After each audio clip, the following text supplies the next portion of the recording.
போருக்கு சமர் என்று ஒரு பெயர். சமர் என்றால் இரண்டு பக்கமும் சமத்துவம் இருக்க வேண்டும். அப்படி இருந்தால்தான் அது சமர். சமத்துவம் என்பது என்ன? இதற்கு இலக்கணத்திலே எந்த விடையும் இல்லை என்றாலும் கூட,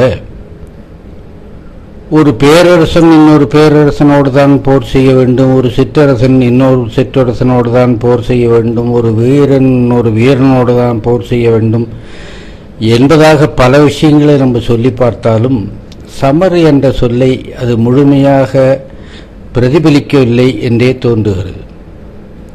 சிந்தாமணியிலே ஒரு போர்க்கள காட்சியிலே சீவகனுடைய தோழன் போர் செய்வதை பற்றி திருத்தக்க தேவர் ஒரு பாட்டு பாடுகிறார். அதிலே சமர் என்பதற்கு நமக்கு ஒரு விளக்கம் கிடைக்கிறது.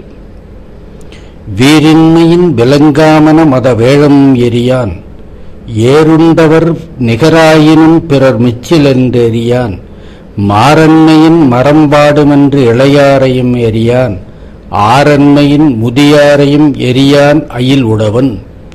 அங்கே போர் செய்தவன் அப்படி செய்தான் என்பதாக சொல்ல இல்லை. ஆனால் போர் செய்கின்ற அயில் உழவன், வில்வித்தையிலே வல்லவனாகிய வீரன் இப்படி செய்தான் என்று வருகிறது. ஒரு தனி விலங்கோடு மட்டும் போர் செய்வது சமர் ஆகாது. அது வேட்டைன்னு பேரு. வீரின்மையின் விலங்காமென மத வேழம் எரியான். யானையாக இருந்தாலும் கூட, எவ்வளவு பெரிய விலங்காக இருந்தாலும் கூட, ஒரு யானையோடு ஐயறிவு படைத்த உயிரோடு ஆறறிவு படைத்த மனிதன் போர் செய்வது என்பதை போர் என்ற வார்த்தையினாலே, சமர் என்ற வார்த்தையினாலே குறிப்பிடுவது பொருத்தமில்லை. சரி, இன்னொரு வீரனோடு போர் செய்வதை நாம் சமர் என்ற வார்த்தையிலே குறிப்பிடலாமா என்றால், அதிலேயும் ஒரு நெருடல் இருக்கிறது. ஏறுண்டவர் நிகராயினும் பிறர் மிச்சில் என்று எரியார். அந்த வீரன் கூட பல போர்க்களத்திலே போய் உடம்பெல்லாம் புண்ணா போய் இருக்கிறவனாக இருந்தால் அவனை வீரன் என்று கொள்ள முடியாது. அவனை ரொம்ப அற்புதமான ஒரு வார்த்தையில சொல்றார், எச்சில்ங்கிறார்.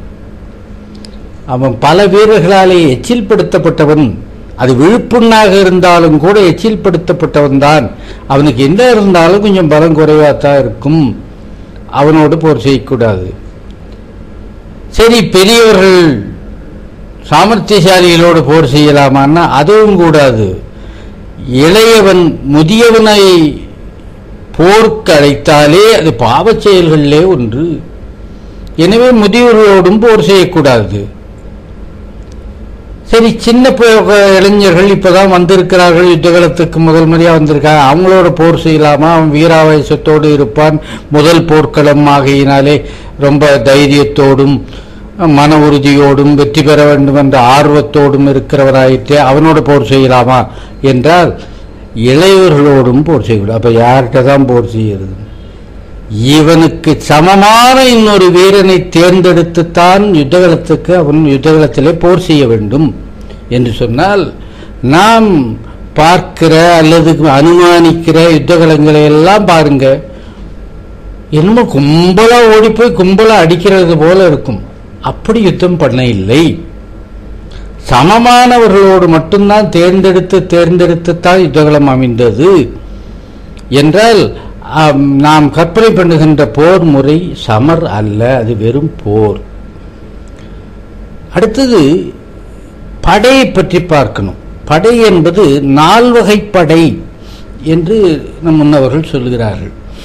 4 படை எதுக்கு? ஏதோ மனுஷன் மோதி கொண்டு முடிச்சிட்டு வர வேண்டியதுதானே என்று சொன்னால் அப்படி பண்ணக்கூடாது. அந்த நாட்டினுடைய முழு வலிமையையும் நம்ம நாட்டினுடைய முழு வலிமையோடும் சமர் செய்விக்க வேண்டும் என்றால், வலிமை உள்ளதாக நாட்டிலே என்னென்னலாம் இருக்கும்? ஒன்று யானை, 2வது குதிரை, அதுக்கு அடுத்தது 3வது தேர், 4வது காலாள். ஆக ரத கஜ துரக பதாதின்னு சொல்றாங்களே, அந்த 4 நாளையும் போர் செய்து எந்த விதத்திலேயும் தான் வெல்லக்கூடியவன் காட்டணும். ஆளுக்கு ஆள் மோதிட்டு வந்தான்னா தோற்று போவான்னு சொல்றான். எங்க ஊர் யானையை விட்டுருந்தா இவன் தோற்று போயிருப்பான்னு சொல்லுவான். அந்த காலத்துல எல்லாம் யானை பலம் தான் கணக்கிடுவாங்க. இப்பதான் நம்ம குதிரை சக்தின்னு சொல்றோம். முன்னெல்லாம் யானை சக்தின்னு சொல்லுவாங்க. அவனுக்கு 4 ஆள் பலம் அப்படின்னு சொல்லுவாங்க. இது சாமானிய மனுஷனுக்கு. ஒரு வீரனுக்கு 2 யானை பலம்னு சொல்லுவாங்க. யானை பலம் என்பது ஒரு முக்கியமானது. அதனால தான் முதல்ல யானைப்படை என்பதை தமிழ் முன்னிறுத்தி சொல்லும். அதுக்கு நிறைய உதாரணங்கள் இருக்கு. ஒரு தாய் சொல்றா, பெற்றெடுத்து அவனை காப்பாற்றி வளர்க்கிற வரைக்கும் தான் என் வேலை. நல்லவனாக வல்லவனாக மாற்றுவதுங்கிறது அவங்க அப்பா வேலை. வேல் வெடித்து கொடுத்தல் கொல்லருக்கு கடனே. அவனுக்கு ஆயுதங்களை சப்ளை பண்றதுங்கிறது அது வேற ஆளு. ஒளிரு வாழ் அரும் சமம் முறுக்கி களிறு எரிந்து பெயர்தல் காளைக்கு கடனே. ஒரு யானையை போய் அவன் தோற்கடிக்க செய்து ஓடச் செய்து கொன்று மீண்டு வருகின்ற வெற்றி வீரனாக வருவது என்பது என் பிள்ளையினுடைய கடமை. என்ன அப்ப ஒரு யானையை வீழ்த்தினான் என்பதுதான் ஒருவனுடைய திறமைக்கு சான்றாக கருதப்பட்டது ஒரு காலத்துல. உடம்பு வலிமை உள்ளவன் என்பது வேறு, யுத்த வீரன் என்பது வேறு. உடம்பு வலிமை உள்ளவன் என்பதை காட்டித்தான் ஒரு பெண்ணை கல்யாணம் பண்ணிக்க முடியும். அதுக்காக தான் இப்பவும் கிராமங்களில் உண்டு மாப்பிள்ளை கல்லுன்னு பேரு. அந்த கல்லை தூக்குனவனுக்கு தான் பொண்ணை கொடுப்பாங்க. மாப்பிள்ளை இவ்வளோ கிலோமீட்டர் அவன் தூக்கணும், இவ்வளோ எடையை தூக்கணும். அது உடம்பு வலிமை. ஆனால் யுத்தகலத்துக்கு வலிமை என்பது உடம்புல முரட்டுத்தனமா இருந்து முட்டாளா இருந்தான்னா அவனுக்கு போர் முறையே தெரியலன்னு சொன்னா அடி வாங்கிட்டு வந்து நிற்பான். இல்லை 4 பேரை உடம்பால் நசிக்கிட்டு தான் வருவானே தவிர யுத்தம் ஆகாது. அதனால்தான் யுத்த வீரம் என்பது அதுல ஒரு பயிற்சி, படைப்பயிற்சின்னு சொல்றாங்க. அந்த படைப்பயிற்சி இருக்கணும். ஒரு பெருவெற்றி வீரன் என்பது எப்படிதான் கணக்கு போடுறதுன்னா, 1000 யானை அமர்க்களத்தட்ட மானவீரருக்கு வகுப்பது பரணி. பரணி இலக்கியம் மேல்தான் பாடணும்னு சொல்றாங்க. 1000 யானைகளை கொண்டிருக்கணும். 1000னா சரியா 1 2 3 எண்ணி 999 இன்னும் 1 தான் பாக்கி. அந்த இப்படி கணக்கு போடக்கூடாது. உபலட்சணம்னு பேர் அதுக்கெல்லாம் சம்ஸ்கிருதத்தில். உபலட்சணம்னா அதிகப்படியானங்கிறதுக்கு ஒரு எண்ணிக்கை, கூடுதல் எண்ணிக்கையா சொல்றதுன்னா 1000ன்னு சொல்றது. கோடி கொடுத்தும் குடிப்பிறந்தார் தம்மோடு கூடுதல் கோடி வரும். நல்ல குடியில பிறந்தவர்களோடு சம்பந்தம் வச்சு கொண்டு நட்பு வைத்து கொண்டிருப்பது நல்லது அப்படின்னா, அங்கே கோடி கொடுத்தோம்னா கோடி ரூபா கொண்டு போய் அவன்கிட்ட கொடுத்துட்டு நீ நட்பு வச்சுக்கன்னு பொருள் அல்ல. எவ்வளவு தியாகங்களை பண்ணினாலும் என்பதற்காக சொல்ற வார்த்தை. அது போல 1000 யானை அமர்க்களத்தட்டு மானவீரருக்கு வகுப்பது பரணி என்று சொல்லுவது ஒரு உபலட்சணம். அதாவது பல யானைகளை அவன் வென்றவனாக இருக்க வேண்டும் என்பதாக. இப்படி அடிப்படையான வீரம் உள்ளவன் தனக்கு சமமான ஒரு வீரம் உள்ளவனோடு செய்கிற போரைத்தான் சமர் என்ற வார்த்தையிலே சொன்னார்கள். அரும் சமம் முறுக்கி என்று சங்க இலக்கியத்தில் ஒரு வார்த்தை வரும். அரும் சமம்னா சும்மா சத்தவனோடெல்லாம் போய் சண்டை போட்டுக்கிட்டு அதை ஜெயிச்சுட்டு வந்தான்னு சொல்லக்கூடாது. ஏமாந்த நேரத்தில் போய் ஏமாத்திட்டு வர்றதுக்கு பேர் சாமர்த்தியன்னு பேரே தவிர அதெல்லாம் சமராகாது. அரும் சமமாக அவனை வெறியேற்றி அவனுக்கும் ஒரு வீராப்பு வர்றாப்புல செய்து போர் செய்தால்தான் வெற்றி என்பதை கணிக்க முடியும். அதுதான் வெற்றி. அப்ப இந்த செய்திகளை பார்த்தோம்னா நமக்கு ஒரு உண்மை தெரிகிறது.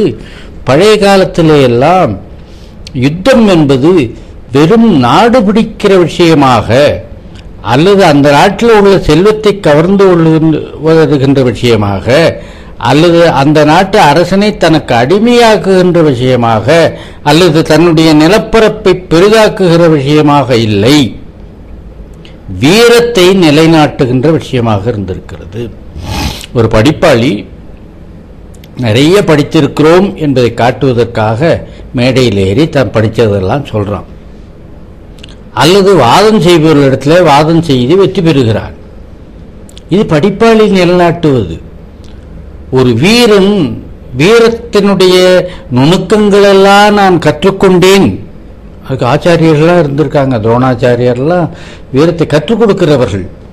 அப்படி கற்றுக் கொடுக்கிறவனாக இருக்கிறவன் பல பேரை உருவாக்குறான். உருவாக்கி முடித்த உடனே எப்படி அரங்கேற்றம் பண்ண முடியும்? நாட்டியம்னா கற்றுக் கொடுத்த உடனே மேடையில் போய் அரங்கேற்றம் பண்ணலாம்.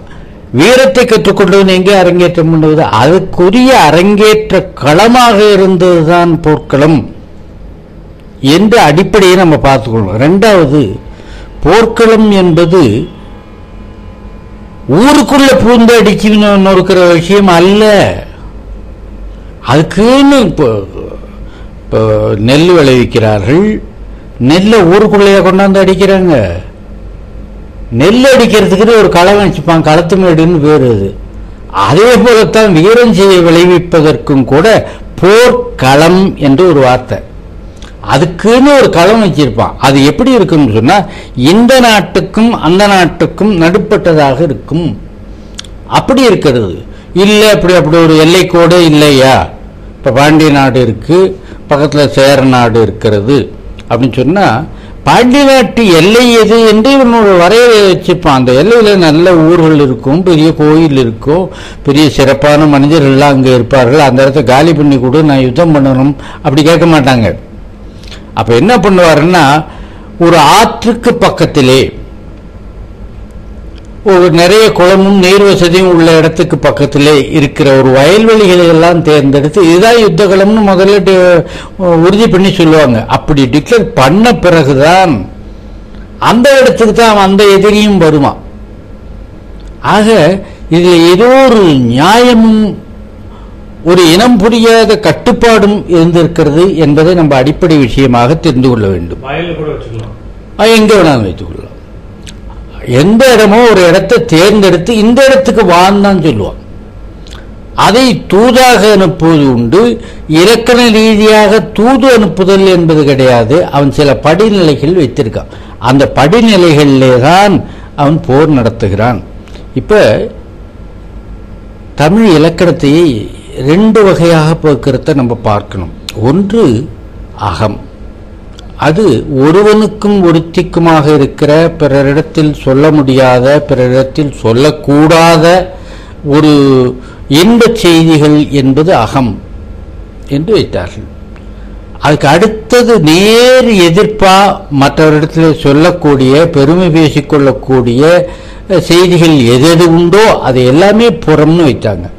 இப்போ மனிதனுடைய வாழ்க்கையை எடுத்தோம்னு சொன்னா, அக வாழ்க்கையை காட்டிலும் புற வாழ்க்கை தான் அதிகம். ஒருத்தியோடு வாழ்கின்ற வாழ்க்கை என்பது எவ்வளவு மணி நேரமோ அதை விட ஒரு 2 பங்கு அதிகமான நேரத்திலே தான் புற வாழ்க்கையை வாழ்ந்து கொண்டு இருக்கிறார்.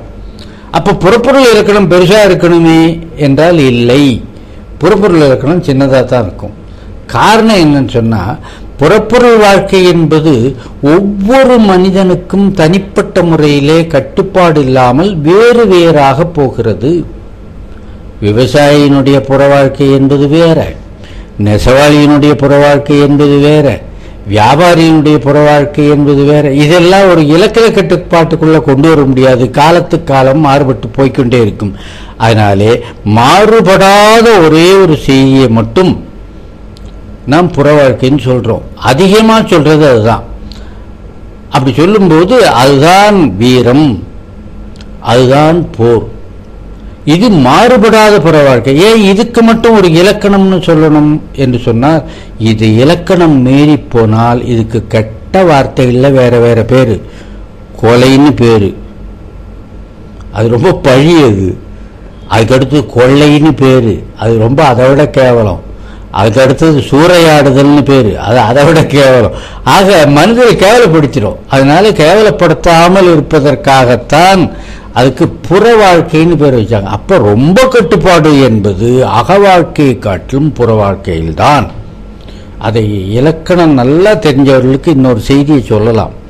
அது என்னன்னு சொன்னா, அகப்பொருளே 5 திணைகள்: குறிஞ்சி, புணர்தலும் புணர்தல் நிமித்தமும் அப்படின்னு சொன்னா, இந்த குறிஞ்சி திணைக்கு துறைகள் என்னென்ன சொல்ல மாட்டாங்க. ஏதோ ஒரு கவிதை எழுதி அதை என்ன கவிதையில் என்ன சொல்லப்பட்டிருக்கிறோ அதை போய் துறைன்னு சொல்லு என்று முடித்து விடுவார்கள். அதாவது புணர்தலும் புணர்தல் நிமித்தமும் அப்படின்னா இயற்கை புணர்ச்சியும் குறிஞ்சி தான். பெண், இப்போ ஒரு பெண்ணை ஆண் பார்க்கிறான், அதுக்கு என்னடா துறைன்னா காட்சி.